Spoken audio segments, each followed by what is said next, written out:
Welcome, ladies and gentlemen. This is D, and it's time for me to finally give my first impressions on the three games that I bought in the month of August.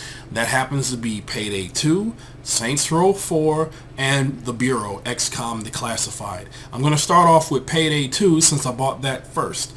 Payday 2 is a very, very interesting game, and it's a love letter to all games that just have fun with co-op only, no versus. This game does not need a versus mode. Let it stay the way it is. It's fun, nobody's a douchebag, it's got solid gameplay elements, solid teamwork, and that's what is required. And the AI director is reminiscent of what Left 4 Dead 2 and Left 4 Dead is. I personally believe it's the spiritual successor of the Left 4 Dead series. So I would say that Overkill and 505 Games done an excellent job with this, despite they had a minor release issue with it being delayed on consoles instead of PC. So yeah, that kind of sucked, but at least they made up for it, and Microsoft made up for it for those who wanted to get it on 360 by having it as a digital download on the Games on Demand service. So again, if anybody has Payday 2 and they want to hook up with me on it, hey, I'm more than welcome to do it. I always do videos all the time, at least when I have time. So I personally would give the game, before I rate it, I will say that all of the missions, there are no set order you have to play these missions. They're all open from the get-go. It just depends on your level of expertise. You can play this game by yourself, but you're gonna have a hard time if you really don't know what you're doing, because the AI sucks total ass, even if they have to save you. So yeah, it's better to play online and co-op with friends or with randoms. It doesn't even matter, because everybody has to work together. So as far as I'm concerned, I give this game a perfect 5 out of 5. Yes, I love it. I love it that much, and I highly support anybody who wants to go ahead and continue playing it.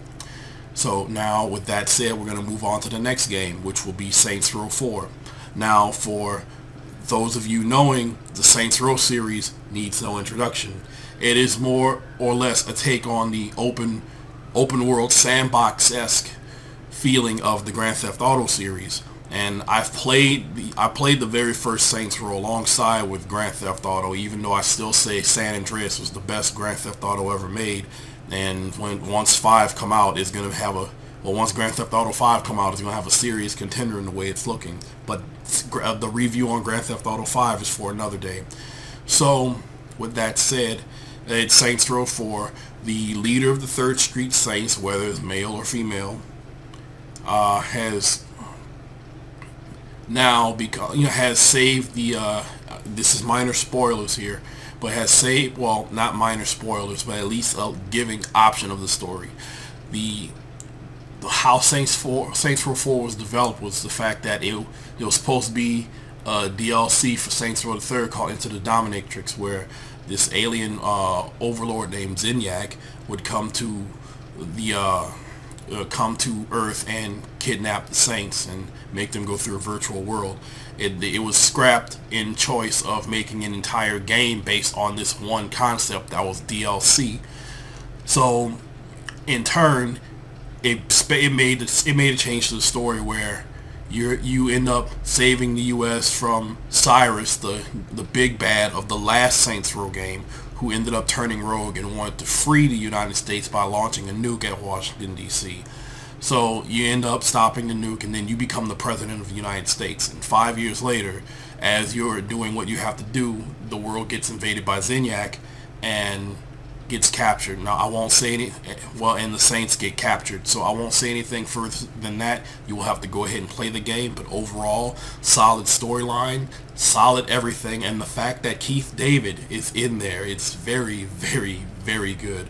I will know him more or less like as Julius Little from the first and cameo appearance in Saints Row 2. And I'll also know him and always know him as Captain David Anderson on the Mass Effect series. I mean, he's a very powerful voice actor. I mean, the sole fact that Keith David is an inclusion in the entire game of Saints Row 4, just hearing his voice is just so awesome. So yeah, I would highly suggest playing that. I give that game a perfect Well, I can't. Well, I'm gonna have to change my vote for that and say 4.5 out of 5. And the reason being is there were some parts of the game that were, freezing. So, yeah, the game was overall, freezing in some points and some missions where I had to go ahead and restart my entire 360. I've heard some people say there were freezing issues on the PS3 version as well, so it won't get a perfect rating from me. So, and also, as a heads up, if you do plan on doing any playthroughs of Saints Row 4, I highly suggest that you do not play the radio during the your recording or your uploading of Saints Row 4, as I found out that the YouTube's content creator ID thing will go nuts and start slapping you with third-party notices of copyright. And I've personally, seen it myself. Me as a YouTube partner now, I have to be weary of this. And the video that I uploaded, which was called "I Don't Want to Miss a Fraud," which was me having so much fun with the fraud mini game, but it started playing to Aerosmith music, and I did notice that I had a notice, but I was still in good standing. However, by me being a YouTube partner, that's kind of a bad thing. So it was either remove the audio along with the in-game audio completely or take the video down, in which I decided to take the video down. I was very disappointed because, it got some decent views, but it's not worth risking my account. So I just left it as is. I left it as is, and I completely took the video down. So that's just a message and an extra warning from me to you. Don't go and upload any videos on Saints Row 4 unless you plan on completely not listening to the radio at all. You don't have to be in a car. You can just listen to the radio the moment you're able to access Steelport in the virtual world. So that's just a heads up for me to you, and a big warning. If you don't want to get hit with a copyright notice, third party or not, don't do it. So that makes me change my vote from 4.5 to 4.1 out of 5 because of the notice that you'll get slapped with on YouTube. Daily Motion, that's another thing. The last game I'm going to cover in this first impression review is the Bureau XCOM Declassified. Now, with the Bureau XCOM Declassified, the gameplay is a big step up from when they first showed it a few years ago, back in 2010, 2011. It went from a first-person game, which nobody really liked because what was first-person having to do anything with XCOM, up into a third-person action strategy shooter.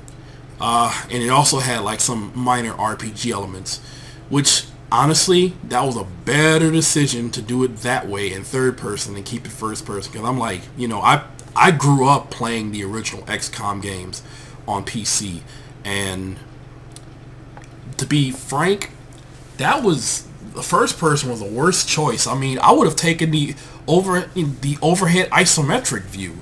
Like the old XCOM game, like the old XCOM Enemy Unknown, which still has some pretty awesome openings, to say it was an early 90s game.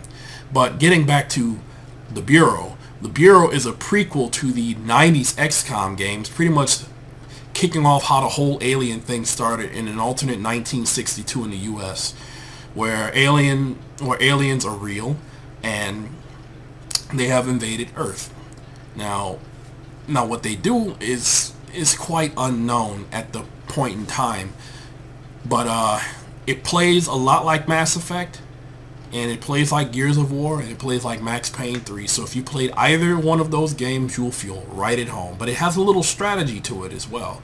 So you have to really think and use your head, because there is a permadeath system, not for you, but for your agents in your crew. If any of your agents die, if you're not playing on Rookie or Squatty, if any of those guys die, then they're gone for good. That means you lose whatever stats and progress that you've put them through. So you have to make bold statements and bold decisions, and you have to think wisely before you move your guy behind another round of cover, because the enemy will flank you, and will flank you hard. So with that said, the story is solid, the gameplay is solid. I give that a perfect 5 on 5. So as a recap, Payday 2, 5 out of 5. Saints Row 4, 4.1 out of 5 due to the freezing issues, and if you plan on doing YouTube videos of it, it's going to be there's a possible third-party notice with copyright notice. So I mean, if there's going to be somebody doing videos of it somewhere, but just even though it's nothing to worry about, you can't really be too sure these days. So I have to give it my own 4.1. If it wasn't for that fact, it'd probably be a 4.5 because of the freezing. And with the Bureau XCOM Declassified, perfect 5 on 5. So that's roughly my first impressions of all three games. They were quite short impressions, but impressions nonetheless. I'm still in the process of playing the Bureau XCOM Declassified. I still have more videos I have to upload, and I've already finished Saints Row 4. And I'm still having fun with Payday 2. So I guess this is it for now. So until the next video, this is Dark Valentine 1984 signing out. Go ahead, like, comment, rate, subscribe, share this video if you like. I have you can go ahead and follow me on Twitter. My Twitter, the link to my Twitter is going to be in the video description below. So just go ahead and give it a, go ahead and follow me there. And I guess I'll see you guys later. Till the next video, this is DV1984, signing out.